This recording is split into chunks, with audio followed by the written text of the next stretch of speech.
أعوذ بالله من الشيطان الرجيم يا أيها الذين آمنوا اتقوا الله حق تقاته ولا تموتن إلا وأنتم مسلمون. Masa Abu Bakar wafat, siapa buat tahlil untuk dia? Masa Umar wafat, siapa buat tahlil untuk dia? Tiba-tiba kita buat tahlil. Kita ambil agama daripada mana? Tanya soalan tu. Tapi tanya dengan tanya yang bagus lah. Jangan tanya yang tengking-tengking lah. Mak ayah ni kena wasahibhuma fid dunya ma'rufa kan. Kita kena baik, cakap dengan mereka cara baik supaya mereka faham. Bukan masalah pada doa tu. Doa tu tak masalah. Doa ni Nabi suruh doa. Doa memang sampai.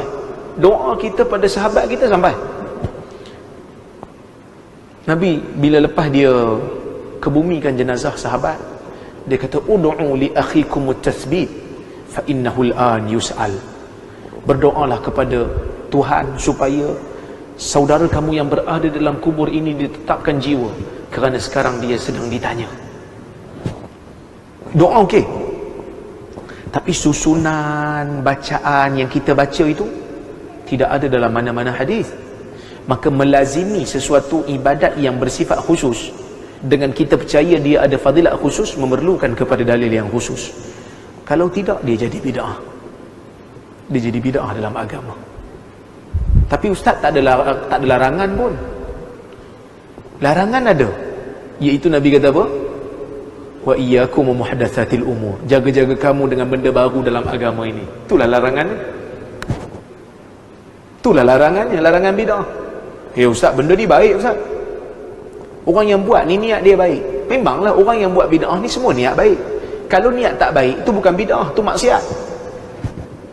Dia kena beza antara maksiat dengan bid'ah. Maksiat, benda yang Allah Ta'ala murka dan orang tu pun tahu benda ni salah, syaitan suka.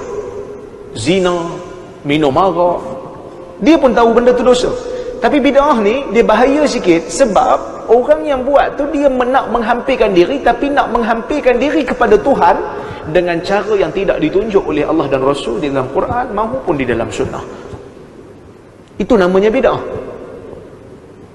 Benda yang orang tu buat nak hampirkan diri dengan Tuhan, tapi bukan dengan cara yang ditunjukkan oleh agama. Kata macam ni, saya nak pergi solat tarawih, tengok-tengok kat masjid UPSI ni, tak ada orang. Lepas main isyak, diorang balik pula. Sini ya, kita azan sekali untuk solat tarawih. Boleh tak? Azan untuk solat tarawih. Pasal apa tak boleh?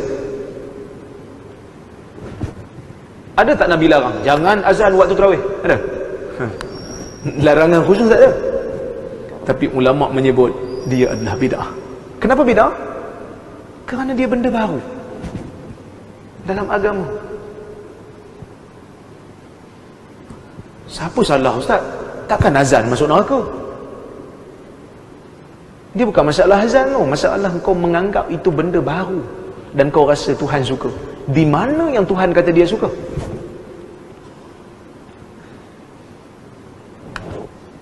Nabi tak pernah kata Tuhan suka, Allah pun tak pernah kata dia suka. Tiba-tiba kita kata Tuhan suka. Sunat, dapat pahala. Bila masa kau jadi Nabi? Tu soalan tu keras kan lah. Bila kau deal dengan Allah masalah ni? Maka benda ni serius. Sebab itu, kalau boleh elak, elak. Apa yang sunnah? Sunnahnya ialah malam kematian, jiran bagi makan kepada keluarga si mati. Jiran bagi makan, itu sunnah. Isna'u li ali Ja'far ta'ama fa innahu qad ja'ahum ma yashghuluhum. Berikan makan kepada keluarga Ja'far, kerana Ja'far dah meninggal dunia. Berikan makan kepada keluarganya, kerana telah datang kepada mereka perkara yang menyibukkan mereka. So kalau kita tak amal mula-mula, benda ni tak hidup. Jadi kita kena mula. Dengar ada kematian di kejiranan kita, kita buat makan. Tak buat makan, kita beli makan. Assalamualaikum, ni saya ada beli nasi sikit ni. Ahli rumah ni ada 5 orang kan, saya beli 5 bungkus, bolehlah makan. Kita mulakan. Sekali kalau cakap, orang tak rasa nikmat. Bila kita mula, orang akan rasa indahnya sunnah. Tapi ada sebahagian ustaz kadang-kadang bila kita promosi sunnah ni, menyedihkan. Dia boleh kata apa? Kalau kita nak amal sunnah ni susah tuan-tuan. Semua pakat masak, membazir pula. Ada je alasan dia nak lari daripada mengamalkan sunnah. Pakatlah. Hari pertama aku, hari kedua, more pun boleh pakat. More boleh pakat tak? Boleh pakat.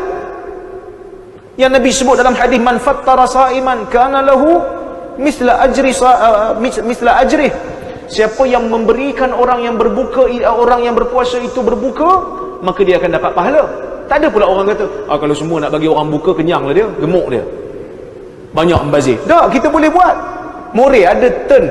Hari ni dia, hari ni dia, hari ni dia. Kenapa tidak kita buat benda yang sama pada memberi makan kepada keluarga si mati?